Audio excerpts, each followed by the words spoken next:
John Davenport here with our first Let's Edit video walkthrough, and basically this series is going to feature different photographs from different places, and I'm just going to show you how I chose to edit them.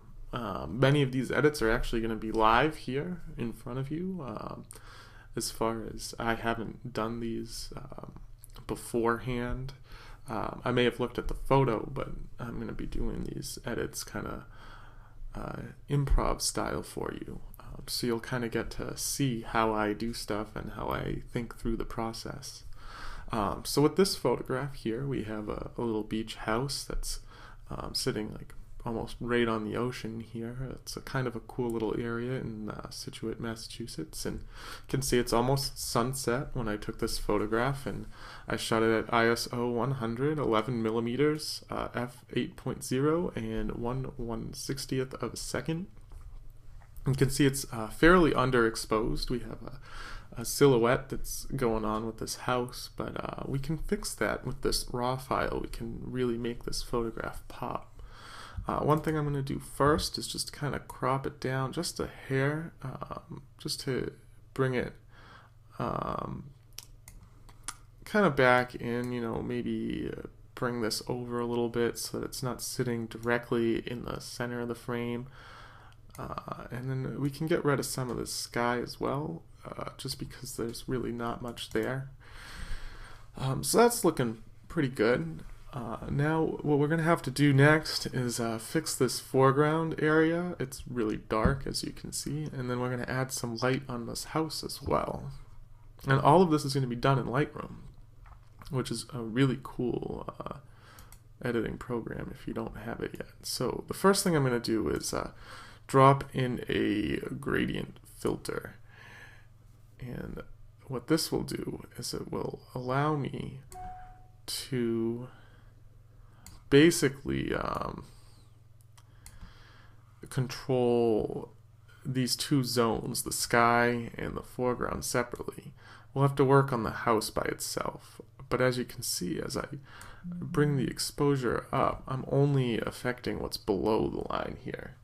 So it's really powerful in that kind of sense. What it mimics, in a sense, is the graduated ND filter, which is something that many professional photographers will use in the field, and that way you could get this exact exposure. With a 3-stop ND filter, you could get pretty much this exact exposure without having to use any software at all, which is pretty cool. So now, I have my foreground pretty close to where I want it to be, but as you can see from this line here, you can see that these rocks aren't affected and the house isn't affected. So what I'm going to do now is I'm going to come into my adjustment brush tool, and I'm going to do that same plus almost 3 as far, maybe 2.8, and we're just going to come in here and I'm going to paint these rocks. And this, as you can see, is going to bring light all back in on these rocks and on the foreground here, and then most importantly, we're going to bring some light back in on the house. Now, one thing you're going to notice is that it doesn't really blend well right now. And that's okay. What we're going to do is we're going to fix that. First thing I'm going to do is come in here, and I'm going to really kind of fix up this kind of haloing effect that went on with the house itself.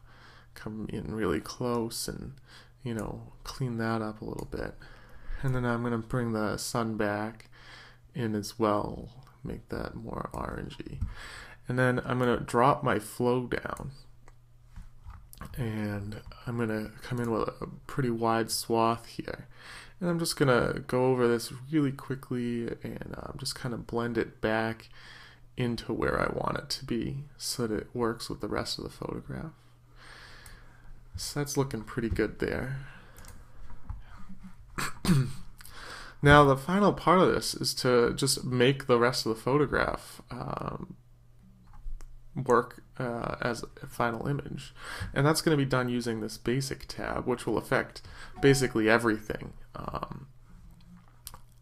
that's left in the photo here. So I can bring the exposure down just slightly, just to give kind of a darker look to it, or I may even bring it back. I haven't decided yet, but I can add some contrast, which will really, we'll bring the exposure back. Adding the contrast darkened it up enough, and then we'll drop some highlights down, which will help bring these sky tones back into where we want them to be. And then we'll add some shadow detail. And what that does is bring the dark shadows, it brings those back into the frame here and really illuminates everything really nicely. Finally, we're down to basically the presence area of this basic tab, and this really is what will end up making the photograph pop. You want to be really careful though, because too much presence can really be kind of distracting as opposed to, emphasizing, if you will. And then I'm going to add a little bit of vibrance, maybe just a hair saturation, just to get a little more color in. And then I'm going to come up to the white balance, and I'm just going to go to auto just to see what that looks like. I think it looks pretty good. I like the orange, but I might just cool it off just a hair, just to bring some blues back in. And then there's a couple things. There's a little piece of dust up here that I'm going to get rid of with the cloning tool, and this flare here, I'm going to just clone that out as well. And I'm basically done. You can see this was the before image, and here we are at the after image, and you can see there's quite a change. And this is just one of many possible outcomes using a raw file in Lightroom. And for this first video, I am offering this raw file for free for everyone to download.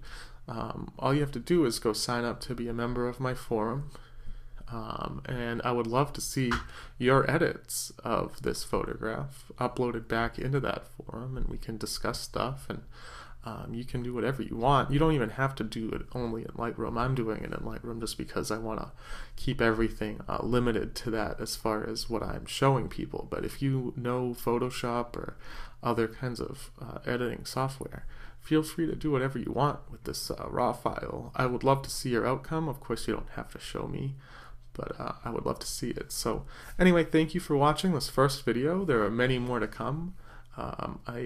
I'm really hoping that this series becomes very popular, and that a lot of people can learn from it. So thank you for watching. Have a great day, and I'll see you next week with another photograph. Bye.